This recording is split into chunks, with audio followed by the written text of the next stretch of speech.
আরে সাহেব, আপনি চলে এসেছেন? আমি তো আপনার জন্যই ওয়েট করছিলাম। তুই আমার বেডরুমে কি করছিস? আর আমার বউ কোথায়? আপনার বউ? আপনার বউ তো বাজারে গেছে, আসতে 1 থেকে 2 ঘন্টা লেগে যাবে। আর আপনি যদি চান এই 2 ঘন্টায় কিন্তু আমি আপনাকে বিয়ে করতে পারি। কি জাদা কথা বলছিস তুই? তুই তো ভালো মতনই জানিস যে আমার বিয়ে হয়ে গেছে। আর এইসব নোংরা কাজ আমি করতে পারবো না, কারণ আমি আমার বউকে ভালোবাসি। আরে বিয়ে হয়ে গেছে তো কি হয়েছে? আমি ভালো মতোই জানি যে একটা ছেলে একটা মেয়ের কাছ থেকে ঠিক কি চায়, আর আমি সেটা দিতে রাজি আছি। আসুন। এবার কিন্তু খুব বাড়াবাড়ি হয়ে যাচ্ছে। তুই জানিস তো এই জিনিসগুলো যদি তোর বৌদিকে বলি, তোর কিন্তু কাজটা থাকবে না। তো ভালোই ভালোই বলছি, এক্ষুনি আমার বেডরুম দিয়ে বেরিয়ে যা। উফ, এত আপনাকে সাধু সাজতে হবে না। আমিও জানি আপনি ঠিক কি চান। আরে রোজ রোজ ডাল ভাত খেতে কারই বা ভালো লাগে? একদিন তো চিকেন খেতে ইচ্ছা করবেই। তো সময় নষ্ট না করে তাড়াতাড়ি বেডে আসুন। দেখ, অনেক হলো। আমি বাইরে ওয়েট করছি, তুই গায়ে ওড়নাটা দে, জামা কাপড় ঠিক করে বাইরে বেরিয়ে যা।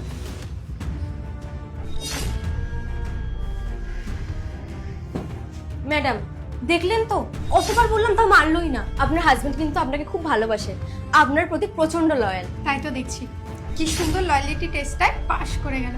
আমি তো ভাবতেই পারিনি 1 সপ্তাহের জন্য আমি বিজনেস ট্রিপে যাচ্ছি। ভয় পাচ্ছিলাম আমার পেছনে যদি কিছু করে বেড়ায়, কারোর সাথে যদি সম্পর্ক থাকে, এটা তো আমি জানতেই পারবো না। সেই কারণেই তোর থেকে হেল্প চাইলাম।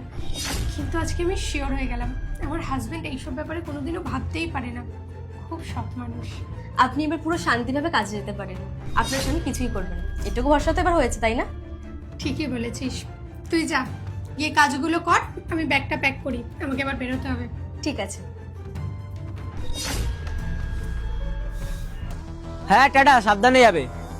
তুমি কি ভাবলে তোমরা দুজন মিলে প্ল্যান করবে আমি বুঝতেও পারবো না? অত বোকা তো আমি না। দেখাচ্ছি এবার আমিও মজা। আর ওই কাজের মেয়েটার অনেক শখ না আমার সাথে শোয়ার, ওর শখ আমি বার করছি। নে, আমি এসে গেছি।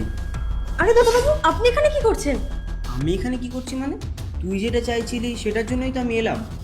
মানে আপনি তো সেই সময় আমাকে না করলেন, আর এখন এইসব কথা কিসের জন্য? তোর মাথায় এইটুকুনি বুদ্ধি নেই? তখন আমার ঘরে বউ ছিল। আরে সেটা আপনি কি করে জানলেন? আমি আয়নায় সব কিছু দেখে নিয়েছিলাম।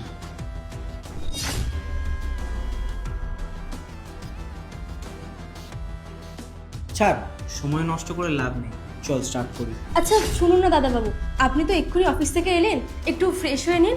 আমি আপনার জন্য রুমে অপেক্ষা করছি। ঠিক আছে, যা, আমি ফ্রেশ হয়ে আসছি। বাহ, তুই তো দেখছি পুরো রেডি হয়ে শুয়ে